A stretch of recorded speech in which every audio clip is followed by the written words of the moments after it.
You're staring at your books, your brain is tired, and TikTok is winning. I used to be the same, reading the same paragraph over and over and over, feeling massively broken. But what if I told you that Harvard researchers discovered certain methods in 1989 that helps tired students perform better, not by fighting the tiredness, but by working together with it. My name is Tom Vorsler, also known as the Study Coach, and I help students and working professionals with science-backed learning, time management, and mindset methods to improve your academic and professional performance without sacrificing your mental health. Today, I'm sharing 7 powerful study tips with you that help you study effectively even when you feel like doing nothing. The first one is that you should fix your posture, the way that you're sitting, because here's what happens. If you feel tired, then slouching, like sitting like this, is making it even worse. A 2019 study showed that poor posture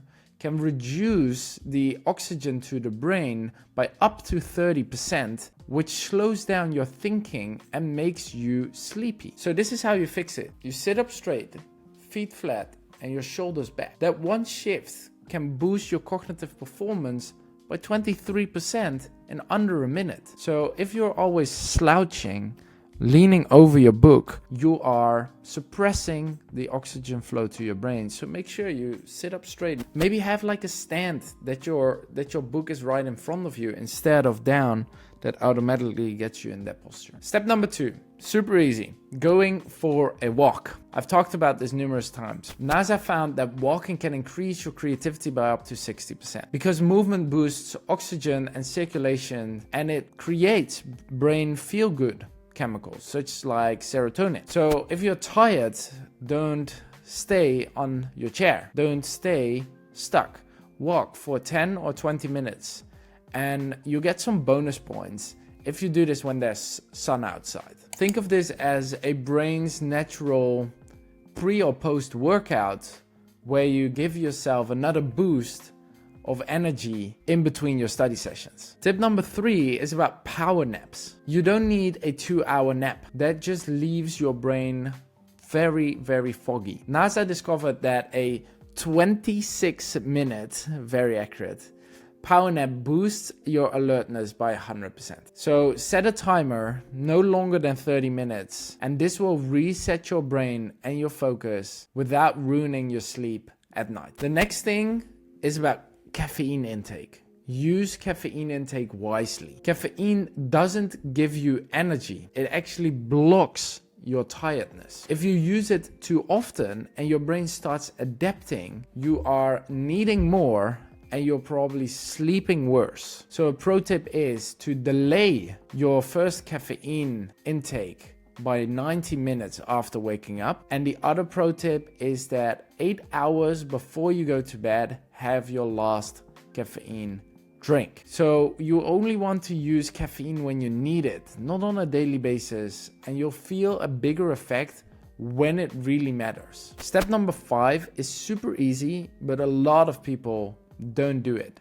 It's counting and creating easy wins. If your brain is tired, it hates to start difficult things. Instead, you want to do something so extremely small, doing something so simple, it is easy to start. Doing one flashcard, doing one calculation exercise, maybe organizing your notes or setting up your desk before you're actually starting. Dopamine from finishing any task is building momentum. So you want to use these small wins to climb into the deeper levels of focus. You don't need motivation. You need a simple, small action, because action is what creates motivation, not the other way around. Don't rely on the motivation. Just do something small and something simple. Tip number 6 is about changing your identity. You're not just a student. Studies show that you will perform better when you take on an expert and curiosity identity. So perform like you are a scientist, a doctor, an engineer, and start acting that way. This is called, let me phrase it correctly, enclothed cognition. Pretend you're already who you want to become and your brain plays along and performs better. So we're kind of pulling out a play here, but it is for the better. So start imagining what it already looks like and what it feels like to be in that position, and how would that version of you show up. Create that identity shift and see how that works out. Now the last step is fairly simple to implement, and it's to change your environment. If you're always at the same desk, you always have the same tired brain, your brain is going to associate sitting at that desk with I'm being tired. A new space, so maybe a library, a cafe, or a different room, can boost your focus by up to 40%.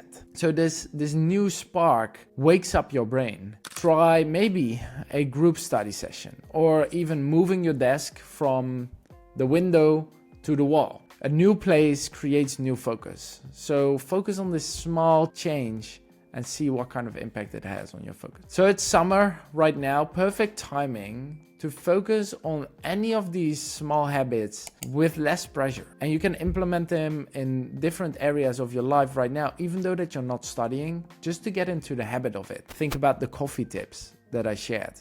Reduce the coffee intake 90 minutes over summer break, and try to not drink a caffeine drink 8 hours before you go to bed. Try to fix your posture when you're sitting, even when you're having dinner. All these small things will eventually add up over time and will help you once the new academic year starts. So try these 7 steps today. Fix your posture, go for a nice walk, maybe take a power nap if you need one, use caffeine smartly, start very small, change your identity. So think about, what am I actually wanting to become? And lastly, change your environment if you have maybe some study work to do during the summer. So if you're really serious about studying smarter and not harder in the next academic year, make sure to subscribe. And in the video linked here, I will tell more about why I started this page. You will hear more about my personal story and how I can help you along with this journey, with my free content, free resources, and wishing you all the best. So let's make the next academic school year a success. Click here to watch the other video, and let's turn your summer into the greatest academic advantage you had so far. See you soon.